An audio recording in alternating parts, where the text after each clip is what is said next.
If you're an HVAC technician and a call comes in, Grainger knows that you need a partner that helps you find the right product, fast and hassle-free. And you know that when the first problem of the day is a clanking blower motor, there's no need to break a sweat. With Grainger's easy-to-use website and product details, you're confident you'll soon have everything humming right along. Call 1-800-GRAINGER, click Grainger.com, or just stop by. Grainger, for the ones who get it done. The desert sun scorches a wasteland of rusted metal and broken roads, a world where survival is the only law. From the dunes, an engine roars, kicking up dust and fury. At the same time, primal claws slice through the sand, hunting with lightning speed. One is a feral predator honed by evolution, claws sharper than steel. The other, a nomad of the wasteland, forged in fire, gasoline, and endless war. Claws meet combustion. This week, it's the cunning hunter, Raptor Blue, versus the road warrior, Mad Max.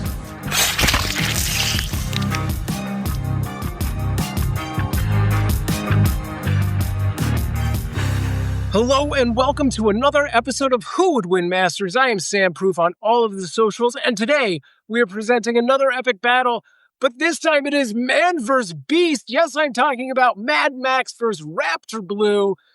Repping Raptor Blue, we have from the community someone who sent us a demo, which you can do, and I'll tell you how later on in the show. Eric Heiding, teacher, soccer coach, awesome member of the community. Eric, how you doing? What's going on? I'm doing great. I can't believe I'm actually on this. I've been listening to this for probably since like the old show, first few seasons, and always wanted to do this. I thought this was a lot of fun, and I can't wait to get into this with Ray. Awesome. Okay, so now why did you pick this character? I've always been a big dinosaur fan. My screen name in high school was Red Dino because I had red hair, and then the dino, I had Redino. I got my Jurassic Park hat. I got actually all 6, well now 7 movie posters sitting in my basement right now. You can ask my kids, they know I love Jurassic Park and all of them. And when I was a kid, I used to watch the first movie over and over to the point where I knew every single line by heart. I drove my mom and my brother crazy with it. Nice. I only recently showed that to my kids, and it's my 10-year-old spent the next day just running around as a dinosaur. So, I've heard. Thanks for that. All right, let's get into the tale of the tape. Today's tale of the tape is brought to you by water.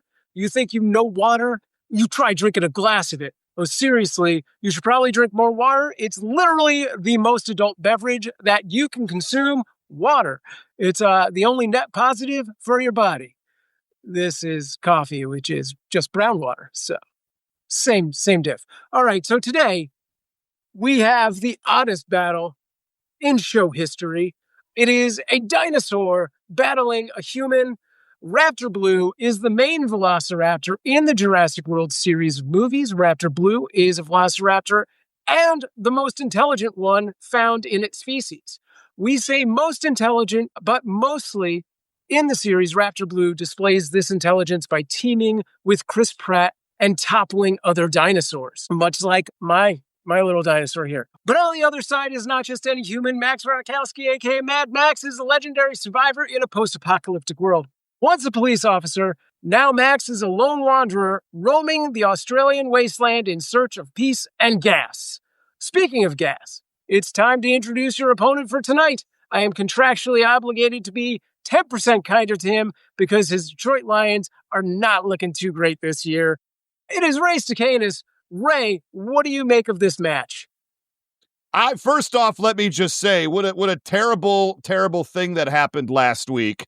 I believe that heads should roll. I believe that the season should be canceled after spending 2 straight years not losing to Green Bay or even really worrying about it. To have it happen in week 1 makes me very upset. Green Bay is a hated franchise in my household. But as far as this match goes, Mad Max versus Raptor Blue. You know, we have a judge. We have a guest here, Eric, who has been listening to the show for a very, very long time. When we opened up the gates and said, send us your demo, he was right on the ball sending us a demo, and he did very, very well. I'm excited to take on the community. That's why we're here. I'm here to defeat you. And he wanted to use Raptor Blue, which is wild. We've never used like a dinosaur like this before on the show. And I said, who's a fun human we could pair off of him? And we settled on Mad Max Rockatansky. Is that right? Oh my gosh, nobody knows how to say it. Why did I even put it in here? Nobody knows. Rockatansky. Never That been is said his name. before I out did get loud. it right. I don't know what you said earlier, but it was definitely not that. The point I'm trying to make here is that this is going to be a very fun battle. I don't know how Eric is going to approach this. This is a very exciting thing about challenging a bunch of different people instead of the same person every week. You can usually, if you keep going against the same person, you know ahead of time, like what points they're going to make. You know their style. I don't know what's going to happen here. I'm very excited, though. I have a winning strategy for Mad Max, and I look forward to bringing it and taking down Raptor Blue. Yeah, I'm intrigued. This is the most unique battle that we've definitely seen on our show, and I'm curious to see how this goes. Gentlemen, it's time for the rules in under 1 minute. Here are the rules of who would win Masters in 1 minute. There will be 3 timed rounds with counterpoints allowed. 2, characters will have no prior knowledge of their opponent and no outside interference will be allowed. 3, keep the character in character. Outliers and crossovers will be given less weight. 4, battle can be won by death, knockout, battlefield removal, or incapacitation. And 5, after the battle, I will give my unofficial opinion as to who wins and why. However, I am just one voice in this. It will be up to all of you on our social media and our Patreon to make your voices heard as to who won. All right. And keep in mind, you already have 1 vote against you, Ray, because Eric is in the community. We have our first point coming up right now. 3 minutes on the clock. Eric, you will start us off, starting now. All right. Point number 1. I've always wanted to say that, by the way. Point number 1 is that these raptors aren't just your normal raptors. In real life, raptors are about 2 to 3 feet tall. Even in the book, Jurassic Park, they are about 4 to 5 feet tall. Steven Spielberg decided, I want something bigger. He wanted to go as big as he could go. So he went to 6 and about 8 inches tall on these suckers. Now, that's pretty big for a dinosaur. Now, we also have how long they are. From the tip of their nose to the tip of their tail, they are 6 feet long. That is a giant creature coming at you with razor-sharp teeth and claws. Speaking of the teeth, Raptor Blue has 13 to 15 serrated teeth on his top jaw, or on her top jaw. 13 to 15 serrated teeth. That's not just a regular tooth like you and I have. These are big, long teeth, and once they bite into something, you're not going anywhere. It's going to grab you, it's going to hold you, and start ripping. Now, they also have claws on, I guess you could call them their hands. They use these claws to grab people and stuff, well, actually, when they jump through the air. And let's face it, I'll even give you a second. Name one person that's been clawed with them or bit that survived. Here, I'll stop, because there isn't anybody. Anybody they've ever bitten, anybody they ever grabbed, they have destroyed and they have killed. Next thing. Now, this might not sound like you would think it'd be real big, but they have that really long tail. Like I said, they're over 6, or they're about 6 feet long. Now, where that tail comes in handy is their speed and their agility. If you ever seen a cheetah run, when they want to change direction real fast, they have that real long straight tail, and all of a sudden it switches to a different direction, and they can switch over and move, change direction. We see this with the raptors. We see this with Blue in particular. In Jurassic World, when they're running with a motorcycle, they are running full speed through the forest. They kind of jump up and down. They move left and right. They are able to diagonal or move whatever they need to. They're extremely agile. Extremely agile. And that tail is actually what helps them do it. Let's talk about how high these things can jump. We've seen it in all the movies, actually. In Jurassic Park 1, the raptor in there jumps up on top of a counter. No problem. It's like jumping on a box. They just jump up on a counter, start walking around. No problem. In The Lost World, let's talk about that real quick. Sarah Harding jumps from one rooftop to the next rooftop, barely making it when she's on one edge to the next edge. A raptor follows. 30 seconds remaining. Raptor follows real quick, jumps from the back of one roof to the back of the next roof. And so they can get there that far. Real quick, I want to talk about their 6-inch retractable claws on each foot. And they are independently moved. We've seen that in Jurassic Park 1 where they can go click, click, click, click, click. And those suckers are meant to jump, or when they jump on you, they get into you and start ripping you apart. Those 6-inch claws are on each foot, like I said, and are their main weapon. We have seen this multiple times as we see in our logo. They are dangerous with this 6-inch retractable claw. And that is my point number 1. All right, strong start for our prehistoric combatant. Ray, take us down the Fury Road and drive us into point number 1 for Mad Max.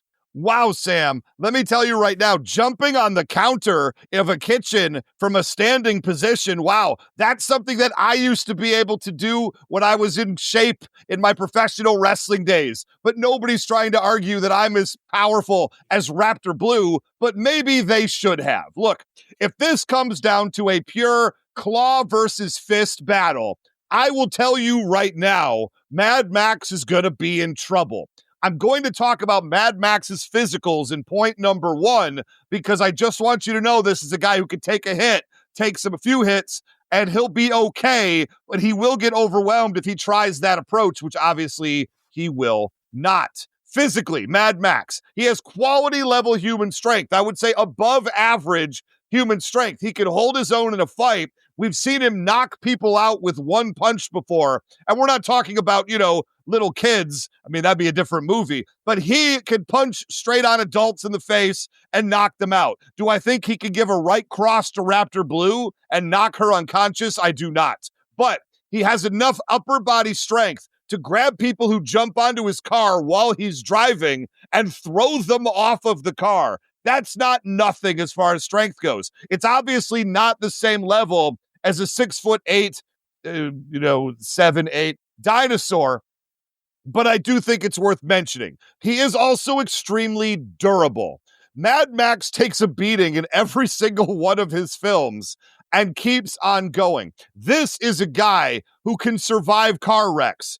Basically, we're at a point in Mad Max's life where being involved in something as violent as a car wreck where the car flips like 32 times doesn't bother him anymore.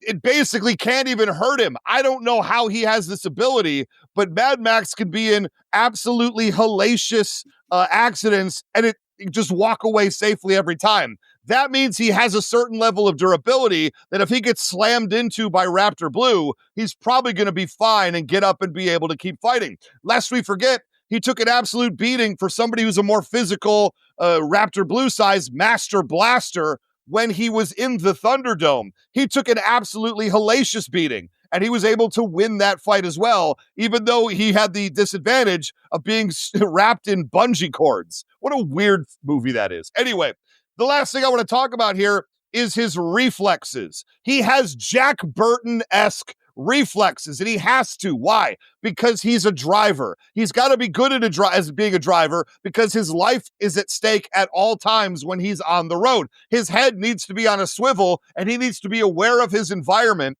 and absolutely everything that's coming around him at all times. He's great at dodging. He's dodged crossbow bolts, saw blades, thrown axes, punches. Look, I'm just going to say right now, if this comes down to pure physicality, yes, I think Max is in trouble, but he can at least take a shot before he goes down.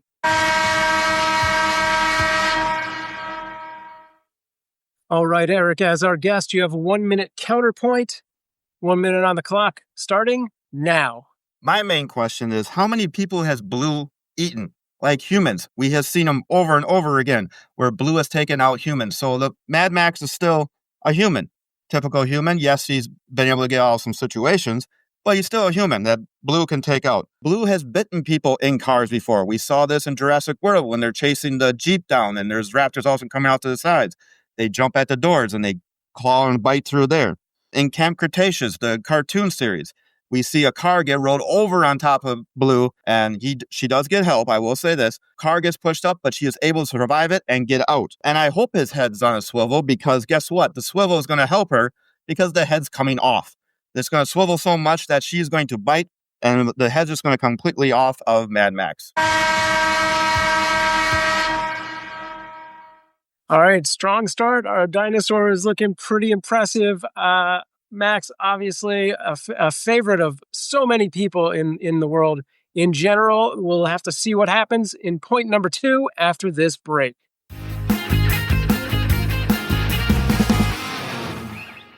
Have you ever searched yourself online? The results can be surprising, Sometimes unsettling, let me tell you. Your phone number, home address, and even details about your family are out there, whether you agreed to it or not.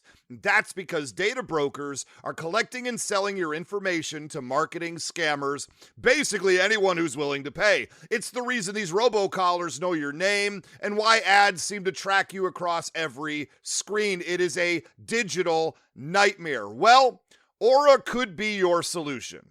You cannot conceive of how many different scummy data organizations there are out there. When I used this service, I was shocked at finding out there are hundreds of places my info could be found. Hundreds!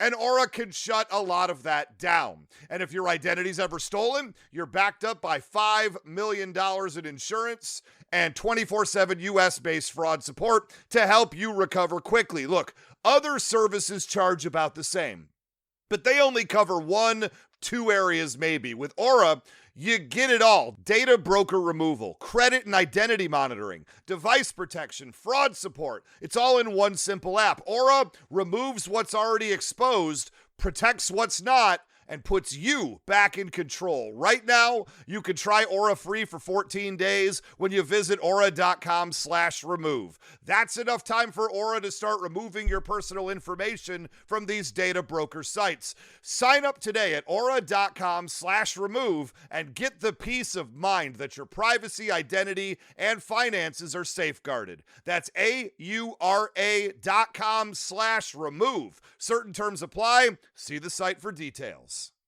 Support for this podcast is brought to you by Walden University. Ever catch yourself thinking, what if I could go after what I actually want and really make a difference? You're not alone, and that's exactly why I want to tell you about Walden University. For over 50 years, Walden has helped working adults like you get the W, with the knowledge and skills to build the future you want and make a difference where it matters most. If you've been waiting for the right moment, this is it. Head to waldenu.edu and take that first step. Walden University. Set a course for change. Certified to operate by Chev. If you're an HVAC technician and a call comes in, Grainger knows that you need a partner that helps you find the right product, fast and hassle-free. And you know that when the first problem of the day is a clanking blower motor, there's no need to break a sweat. With Grainger's easy-to-use website and product details, you're confident you'll soon have everything humming right along.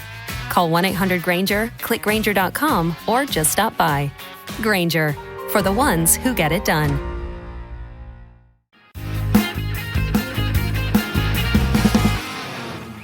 All right, welcome back, folks. Let's get right into point number 2 and see where this battle takes us. Eric, 3 minutes on the clock for Raptor Blue, starting now.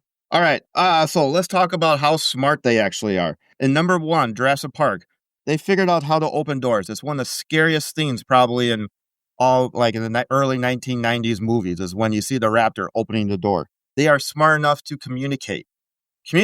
Like animals usually don't communicate. These can't. We actually see it, and they don't emphasize it, but we see it in Jurassic Park 1 where the raptor comes into the kitchen and then kind of makes that noise, and then the second raptor comes walking in behind it.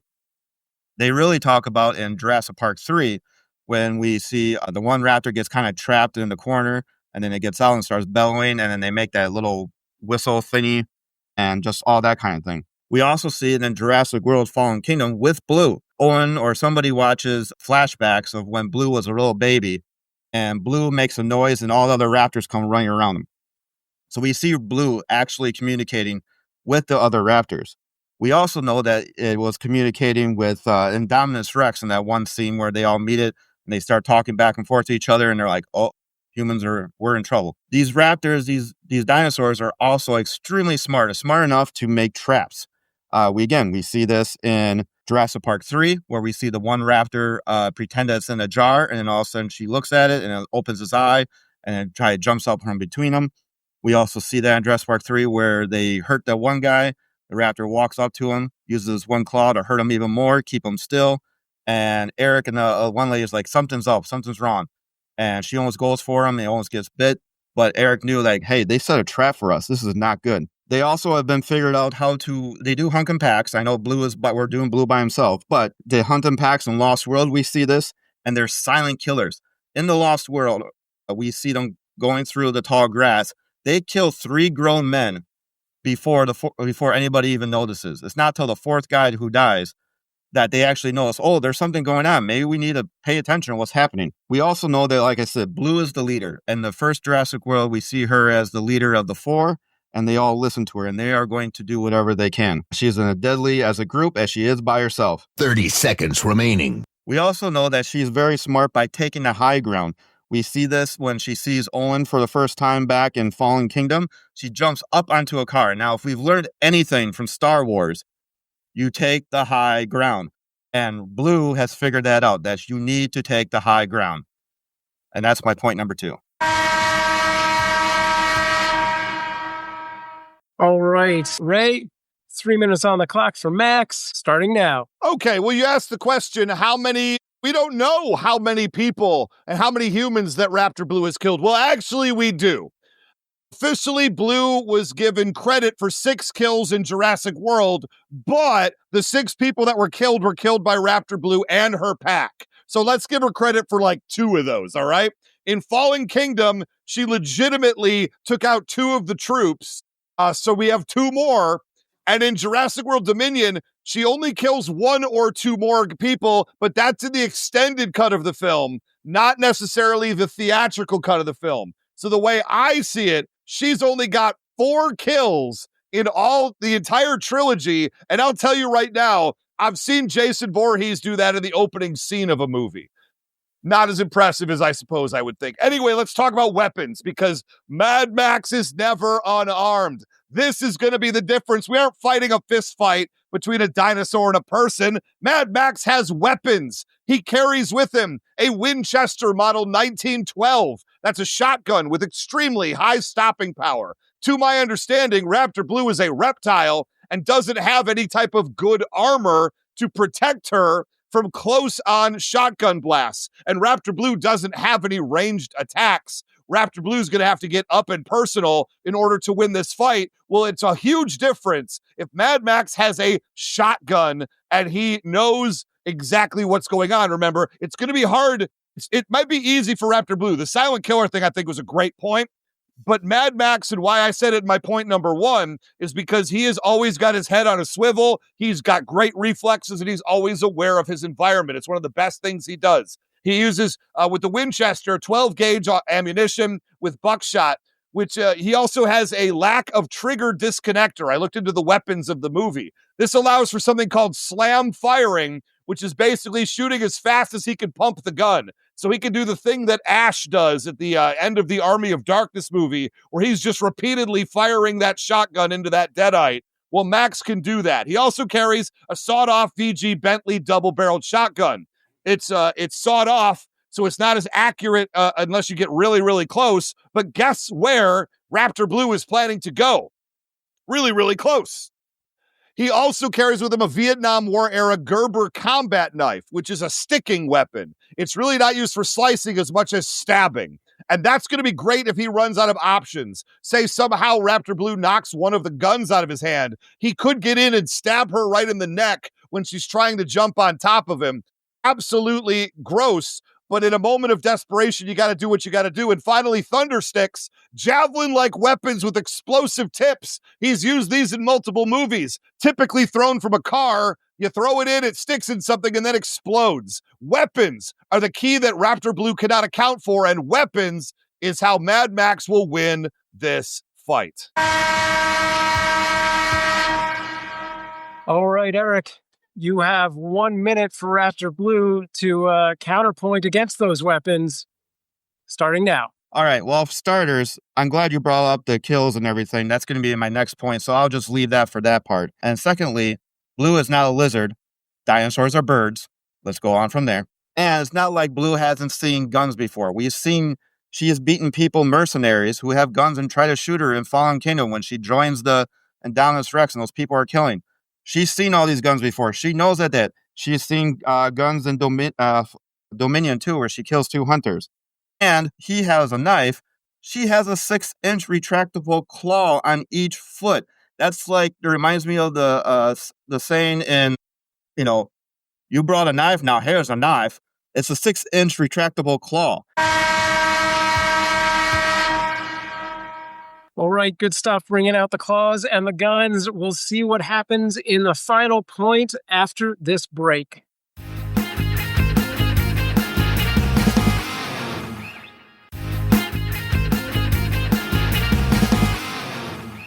All right, welcome back, Eric. It is time for your third and final point of our great debate against man versus beast. We're waiting, one of each of us representing on the judging side.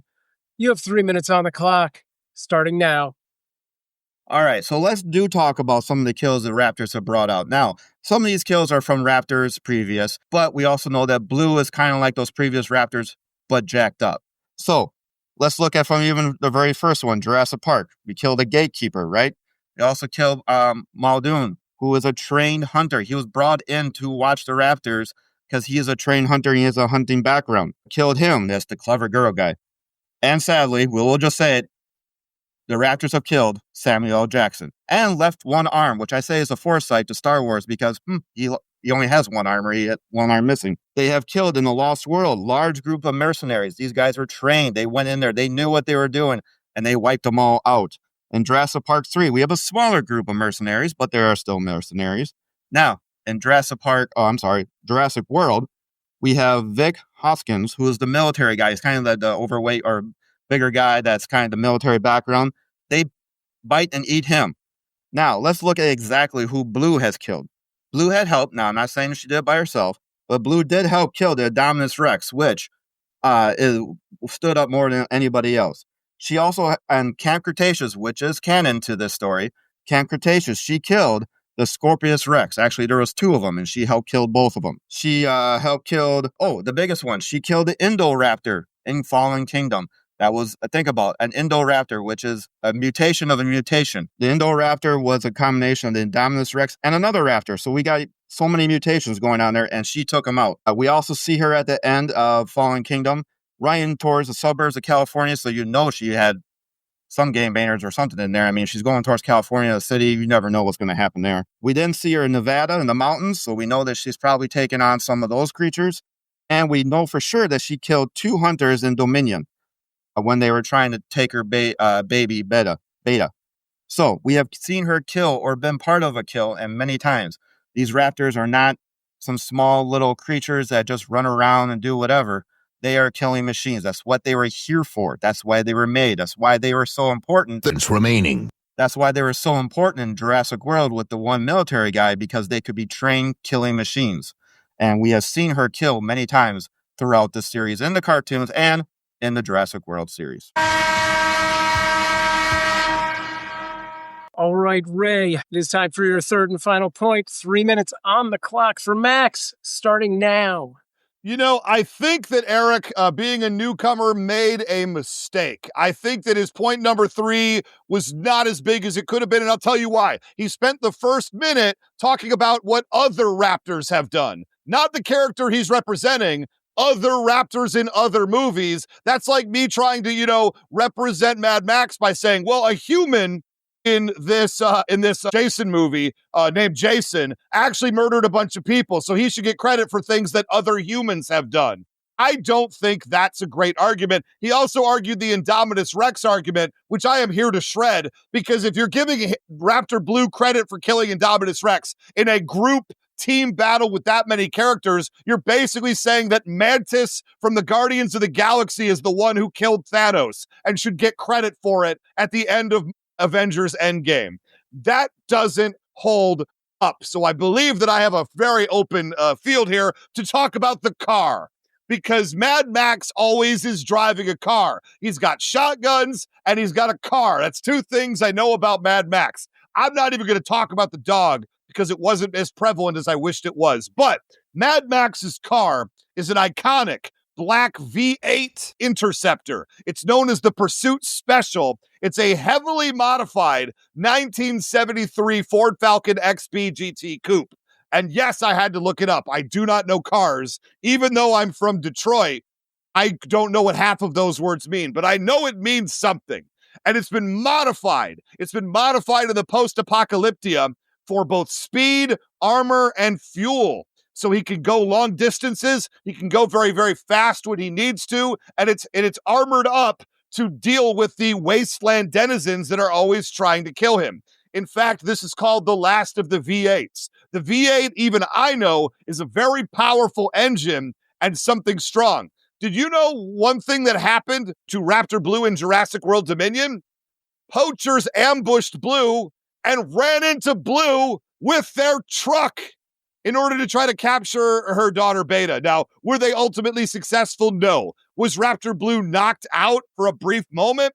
Absolutely. So I will say right now, Raptor Blue couldn't even keep up with the speed of Owen Grady, Chris Pratt's character, who was riding a motorcycle.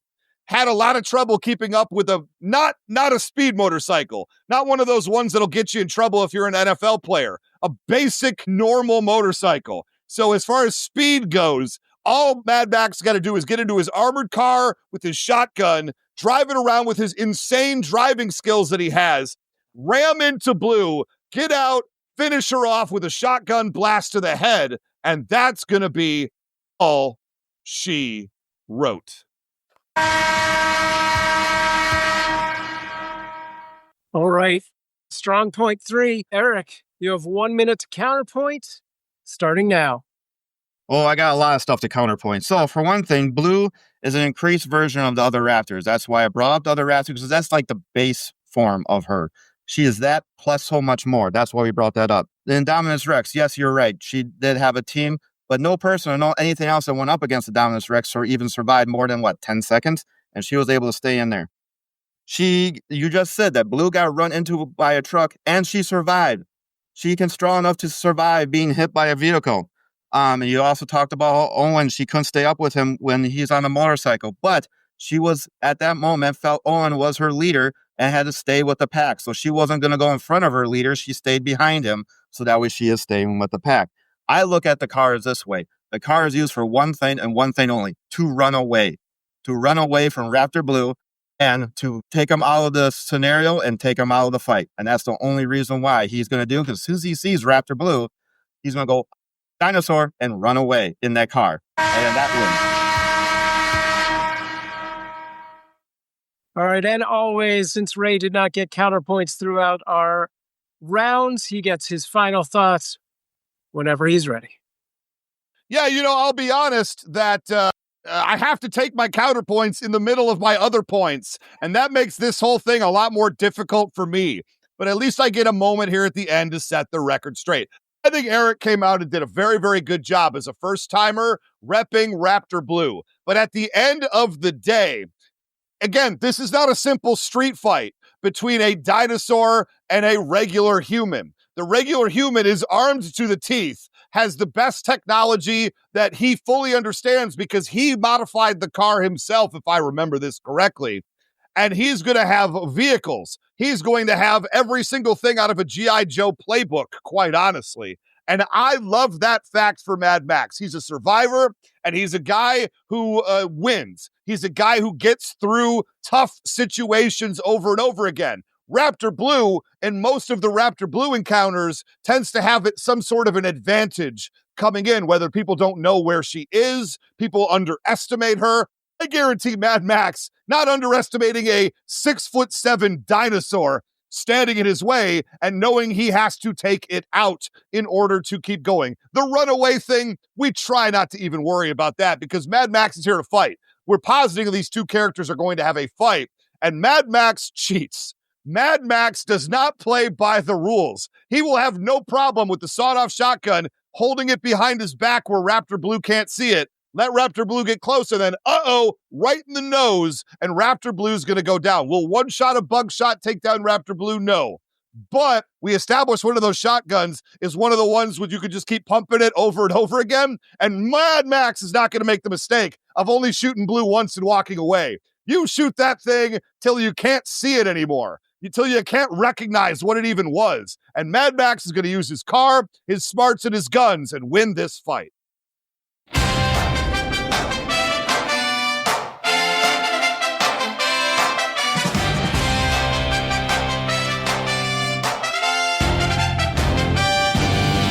Sam has weighed all the points made, Two figures met in collision. Now let's find out who would win. It's time to hear Sam's decision.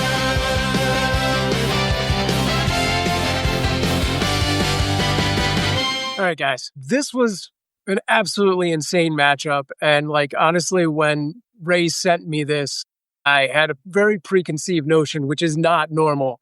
Usually these things on the, on the paper, I'm like, I don't know. This time I was like, this seems like a very solid prehistoric win for our first bestial combatant. But I gotta say that both of our debaters brought out great points with Raptor Blue's kill scores, intelligence, and durability. And on the other side, seemed like the incredible underdog. But as Ray said, I mean, obviously in a fist-to-claw match, this would be no match. But Max has the guns. I'm going to discount the combat knife because let's face it, when that comes out, I think it's game over already. But, all of the weapons and the guns and the iconic interceptor might just be the thing that levels the playing field or levels Raptor Blue. Eric did a great job as a first-time debater on the show, and I do think he relied a little too much on battles that played into pack tactics. But to shift gears, the thought that Mad Max makes a snap decision to drive full speed into a giant lizard, jump out, and unleash his own personal fury road on the creature is the only possible win for Max, if he can pull himself out of the wreckage faster than Raptor Blue rises up. And I wanted to hear Eric come back with a defense to this insane plan, and I don't think I heard one, but I do have to say that the true clever girl of this match was Eric with Raptor Blue, because it is only in that 1% decision that Max could have won. I'm sorry, Ray. Yet again, I have to go the other way. Eric, again, you did a great job. This was insane. I've never seen us have anything quite like this, and I'm not sure I want to see it again. Do you actually have a final thought on Raptor Blue facing 120 mile per hour car heading, straight for her? I still think that Raptor Blue can get around it. I didn't bring up the point, but in the first movie, again, we talk about base. They can run 65 miles an hour. I know you just said 120, which is a little faster, but 65. But Blue can also literally turn on a dime. So if a car is coming right at him, either she's going to turn and move to the side and get from the side type thing, or she's going to jump over it because we talked about how well she can jump over it. Then the car is going to probably stop, and that couple seconds of stopping is going to allow Blue jump into the window or something like that and go from. All right. Well, thank you so much for being here. Can people find you online? Do you want to put anything out there? Yeah. Basically, it's just Eric Heiting, ERIC, HEITING. You can find me on Facebook, Twitter, Instagram, all that good stuff. A lot of my stuff is either my family or, my soccer team on the X. But you can always contact me. And like I said, I would like to get into voice acting. So, hey, if you need a voice actor, I am very free. So let me know. All right, Ray, I hate to vote against Mad Max. He is one of my childhood favorites. Do you have any final thoughts on this aside from just yelling at me? Yeah, my final thought is I think this is the time the people finally disagree with you. I believe I handled all of the Raptor Blue points. I believe you're right. He relied too heavily on pack tactics. And keep it real, Max will use the car. You say, Raptor Blue will just dodge out of the way. Well, in the scenario in the movie with Raptor Blue didn't just dodge out of the way. Raptor Blue got hit square on with the vehicle. And also, you say, Raptor Blue's battled people with guns before. Yeah, they were nameless mercenary thugs, not Mad Max. Mad Max is a different kettle of fish. And I think that the shotgun and the fact that Raptor Blue has to close the distance to make this work, I don't think because of how Mad Max always has his head on a swivel, he's going to get caught by surprise by Raptor Blue's attack, which means that we're talking a full shotgun full of buckshot repeatedly blown into Raptor Blue, a widespread, not a rifle where Raptor Blue could dodge easier. You can't dodge a shotgun as well as you could dodge a hunting rifle, especially one with a tranquilizer dart in it. Mad Max obviously wins this battle exactly in the way that I said. You say, that's the only way. No, those are just avenues to victory. that obviously Mad Max would have access to and use. You make Mad Max sound like a random, faceless mercenary thug from the Jurassic World movies that Raptor Blue needed an extended cut to even deal with. What are we talking about right now? People at home, you're going to go on patreon.com/whowouldwin-show, and you're going to vote for me and Mad Max, and we're going to set this one right. Nope. All right. Obviously, this debate can go on forever, but we have to pull the plug somewhere. So thank you for listening. And yes, please absolutely make your voices heard on our social media and Patreon. Keep that debate going at Facebook and Threads, and vote. Go to patreon.com/whowouldwin-show. Tune in next week as Ray and I go over your votes and your comments on this battle. I'll personally apologize to the Mad Max franchise, potentially. We'll see. And if you think you've got what it takes to sit in Eric's chair, you do what he did, send us a 1-minute video demo of yourself at whowouldwinshow@gmail.com. And who knows, maybe we'll have you on the show in the future. For Who Would Win Masters, I am Sam Proof. Stay strong.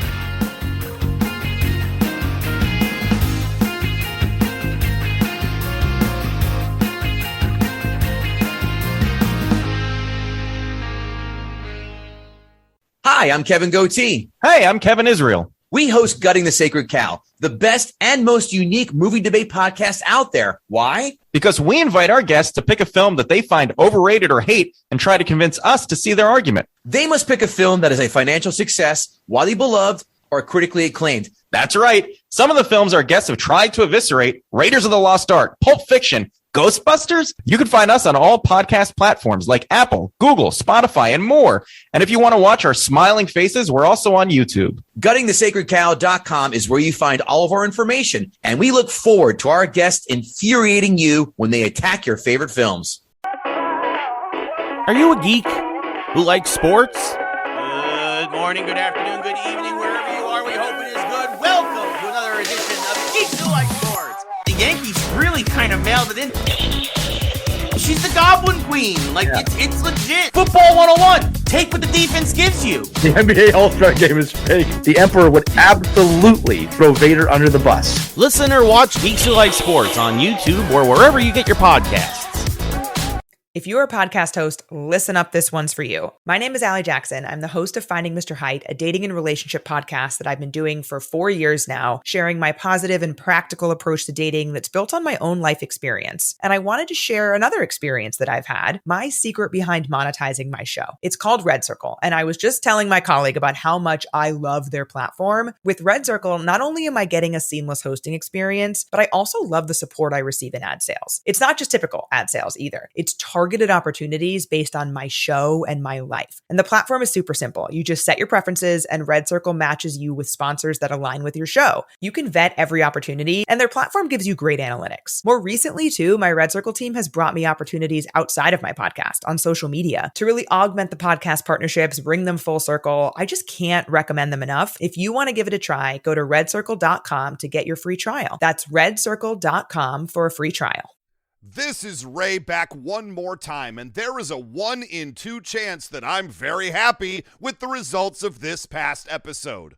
One more reminder that if you'd like to join in with the Legion of Audience, you can go to patreon.com/whowouldwinshow and support what we do. That's it. That's the message. Time to start my research on next week's battle.